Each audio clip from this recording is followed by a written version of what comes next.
కేంద్ర ప్రభుత్వ నివేదిక ప్రకారం చూస్తే ఆంధ్రప్రదేశ్లో ఆరోగ్య వ్యవస్థ కూలిపోతుందని అర్థమవుతోంది.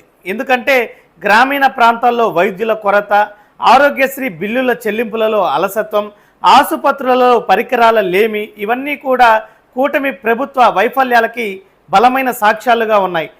కాగ్ నివేదిక ప్రకారం చూస్తే నేషనల్ హెల్త్ మిషన్ రాష్ట్రానికి కేటాయించిన కేంద్ర నిధులలో సుమారు 425 కోట్ల వరకు వినియోగం కాలేదు.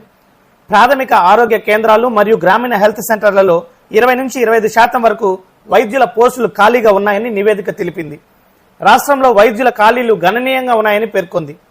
ప్రాథమిక ఆరోగ్య కేంద్రాలలో సగటున 20 నుంచి 25% వైద్యుల పోస్టులు ఖాళీగా ఉన్నాయి. నర్సింగ్, టెక్నీషియన్ మరియు ఫార్మసిస్ట్ పోస్టుల్లో కూడా సిబ్బంది కొరత ఉంది. ఇది వైద్య సేవల నాణ్యతను ప్రభావితం చేస్తున్నదని కాగ్ హెచ్చరించింది.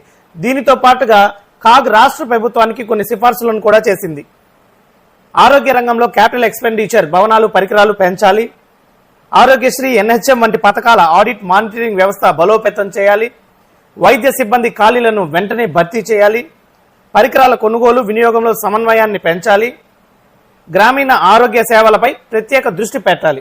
ఈ కూటమి ప్రభుత్వం ఆరోగ్య శాఖకు కేటాయించేటువంటి నిధులు కేవలం జీతాలకు, ప్రచారాలకు మాత్రమే సరిపోతున్నాయి తప్ప వాస్తవంగా ప్రజలకు అందాల్సినటువంటి సేవలు రోజు రోజుకి తగ్గిపోతున్నాయి.